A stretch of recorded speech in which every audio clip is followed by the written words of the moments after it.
Most people at some time in their life have the American dream of owning their own business.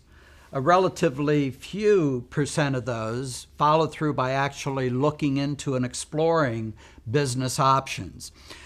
Joe, even more interestingly, is that when you look at the world of franchising, even fewer people go ahead. It's a staggeringly small percentage, 1 to 2% that will actually end up being a franchisee. What separates that 1% from the rest of the group?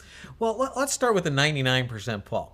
So the 99%, they're looking for the right time to start a business. Like it's almost like the universe is comprised of 2 time periods. The right time to start a business and the time period they're currently in, which of course is the wrong time. But the white 1% have a different story about it. They would say, now is the right time. And then I will now actively go to work to make sure that that is the right decision.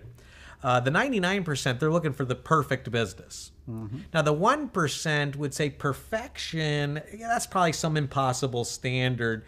So they set their sights a little lower and they'd say, you know what, I'm looking for the right business. And the right business would be one that plays well into their skills, something that they would enjoy running, and then delivers on their objectives with a high degree of probability. And when they see it, they recognize it, and they move forward. Now, the last big differentiator is fear, like the concerns, right? So the 99%, they're afraid.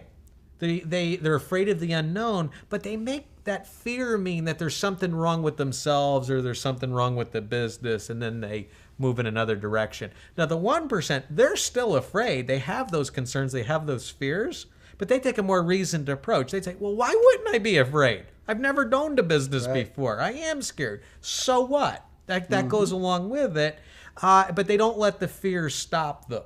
So if you were working with somebody looking at a business, Paul, I mean, what would you tell them? Yeah, well, first of all, I think your breakout of those is very good. And one of the big differentiators you're giving is the people that do move ahead actually are action-oriented. Right. But I think I would tell people that, first of all, you are not born into the 1% or the 99%. That's not the way it occurs. You get there based upon the decisions that you make in your life. So let me give an example. All of us face fear at certain times. Now, you know some people that will not move beyond the fear. They're not going to do something new because they're afraid. You know other people, it almost becomes a challenge. Let me get over this. Right. And they'll confront it. So how you act in situations will determine what the outcome is. Right. So challenge yourself. Go beyond your comfort zone. Number 2, recognize that the vast majority of franchisees are successful. And that's because they are following a successful system. And the third thing with that is also to recognize that you are not much different than anybody else, and you too can be successful if you effectively follow that franchise system. Exactly. And Paul, 100% of the 99% won't be successful in their own business because they're going to stop before they even try. Now, one action you can take to get into the 1% is don't be afraid to just have a conversation with the franchise representative. Just tell them what your fears and your concerns are. They've got a lot of experience in working with people like you and helping you manage the fear properly so you can make a good decision for yourself and for your family.